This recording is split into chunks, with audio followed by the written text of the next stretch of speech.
Well, good afternoon and welcome to the market wrap for Thursday, the 12th of February. And look, today the Aussie market pushed higher for a second straight day. Of course, not as strong as yesterday's improvement when we're up by around 1.7%. That was our second best day in about 10 months. But today we did get about 1% higher at one point during the session. And that means we were 10 points away from an all-time record high. But those improvements seemed to fade as the session went on. And we actually ended the day with a gain of around 1/3%. I think, of course, when we do get closer to that record high, investors are just getting a little bit nervous and pulling back a little bit. And we did see the market, of course, cross 9,000 points yesterday for the first time. It crossed 9,100 points today for the first time since October, I should say. But still, we couldn't quite get there to the record high that we last hit in October last year. Now,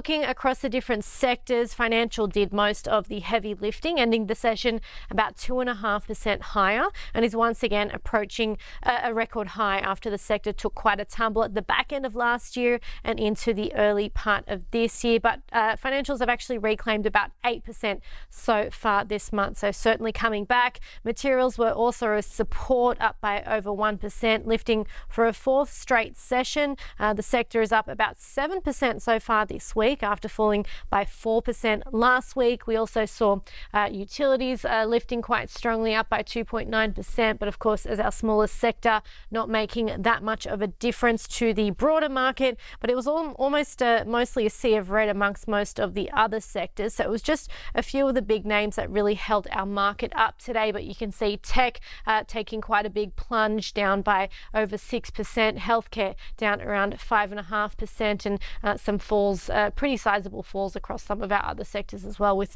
real estate down by around 2%. So I did mention it was just some of those big names that held our market up today. I should mention as well, it wasn't the whole financial sector that rose. In fact, it just seemed to be isolated to the major banks that were lifting. The rest of the sector was actually falling today. Of course, yesterday we had some solid results from CBA, which saw its share price lift by almost 7%. Today, it extended those gains to hit a 3-month high. As for the other major banks, NAB, ANZ and Westpac, they all actually hit record highs during today's session. ANZ was actually out with its quarterly. It did the best out of the bunch, lifting by a whopping 8.5% after reporting a 6% lift in quarterly cash profit driven by cost cutting, and that drove its share price to right at the top of today's winners list. So a solid day for the major banks overall. Elsewhere, Northern Star has followed in the footsteps of Evolution Mining, so both of them climbing to a record high on reporting day. Of course, Evolution was out yesterday, Northern Star was today, and it reported a 41% jump in half-year net profit to $714 million. It also declared an interim dividend of 25 cents per share. And Origin Energy climbed around 4% after upgrading its profit guidance. On to the losers. Of course, there were too many companies to list today, so these are a few of the key ones. Online furniture retailer Temple & Webster plunged by 33% to its lowest level in over 2 years after it posted stronger than expected revenue. But the kicker was that it also reported higher promotional costs, and that led to a 36% drop in net profit, and investors clearly didn't react very well to that.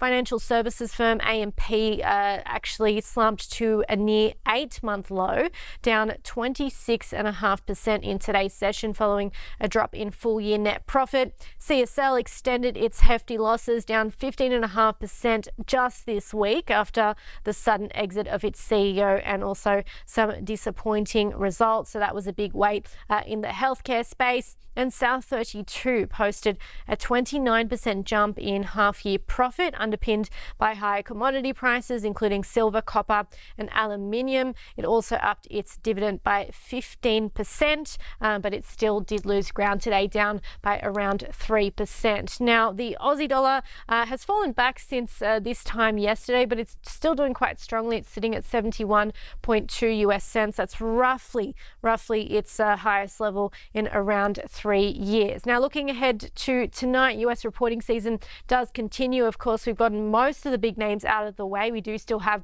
Nvidia set to report on the 25th of February, so that's just a couple of weeks away. But tonight we have Airbnb and Pinterest out with their results, among a few others. And then tomorrow in the local picture, we have more Aussie companies reporting their results. Of course, not quite as busy as the past couple of days have been, but still some big names there. We have Nick Scali, Cochlear, and Westpac will also be out with its quarterly. Have a nice night.